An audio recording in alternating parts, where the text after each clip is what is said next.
Кремль формирует группу по переговорам. Стрельба в московском ЖК, автомобиль въехал в толпу. Это новости на Ходорковский лайв. Самое важное к этому часу. Подписывайтесь, чтобы ничего не пропустить.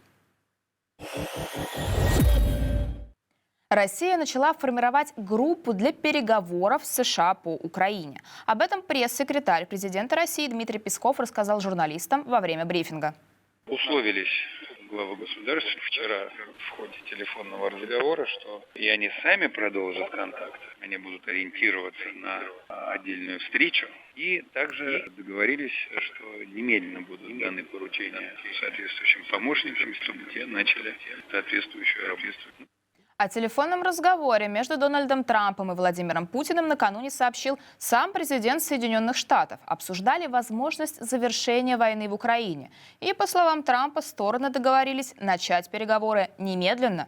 Позже Трамп анонсировал личную встречу с Путиным в Саудовской Аравии. А уже сегодня Трамп заявил, что провел великолепные переговоры с Россией и Украиной. Об этом он написал в своей соцсети True Social. Эти переговоры, по словам Трампа, представляют отличные возможности для завершения войны.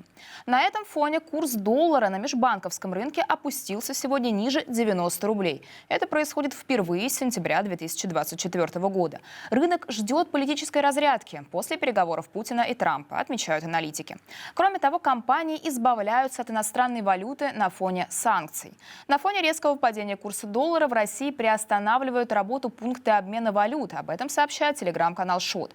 По информации издания, в проходных точках у вокзалов и в центральных частях городов закрылся целый ряд обменников. Они не хотят продавать валюту по низкой цене и дожидаются стабилизации рынка.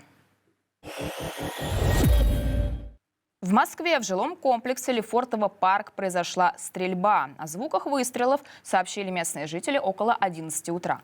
По словам очевидцев, огонь из травматического пистолета открыл неизвестный мужчина. Утверждается, что стрелявшего задержали жильцы дома и передали сотрудникам Росгвардии. По предварительной информации никто не пострадал. Личность и мотивы неизвестного устанавливаются. Тем не менее, в комментарии для издания МСК-1 местное МВД не подтвердило факт случившегося. Хотя видео задержания мужчины людьми в гражданской одежде очевидцы опубликовали в соцсетях.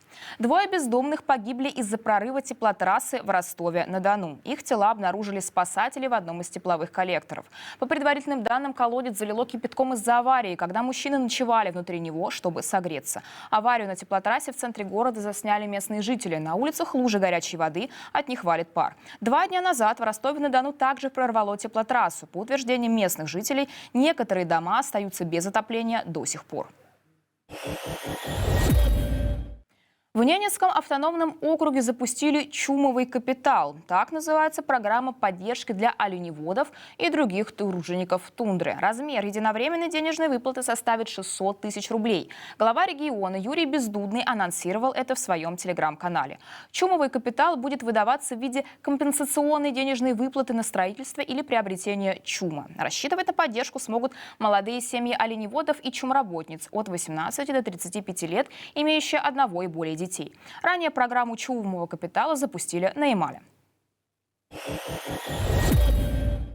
Автомобиль врезался в толпу бастующих рабочих в Мюнхене. По данным СМИ, пострадало около 28 человек. На месте инцидента проходил митинг профсоюза сотрудников городских служб. В местной полиции сообщают, что задержан 24-летний выходец из Афганистана. Власти рассматривают произошедшее как намеренное нападение. Задержанный был просителем убежища. Канцлер Германии Олаф Шольц заявил, что задержанный должен быть наказан и должен покинуть страну.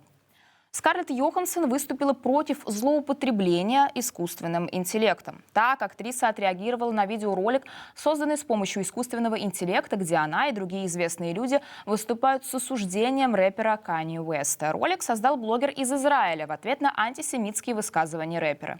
Герои ролика одеты в майки с надписью «Канье» и поднятым вверх средним пальцем. Разрешения использовать их лица не спрашивали. Скарлетт назвала себя публичной жертвой этой технологии. Я еврейка, которая не терпит антисемитизма или языка вражды любого рода. Но я также твердо верю, что потенциал языка вражды, умноженный на искусственный интеллект, представляет собой гораздо большую угрозу, чем любой человек, который несет ответственность за такие высказывания.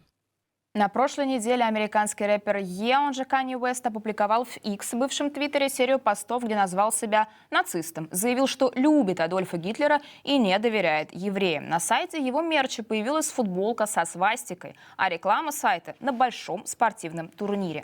На тот момент на сайте не было никаких других товаров. Организаторы турнира утверждают, что не знали об этом. Ранее рэпер неоднократно признавался в своих ментальных проблемах. Сама Скарлетт Йоханссон не впервые выражает недовольство искусственным интеллектом.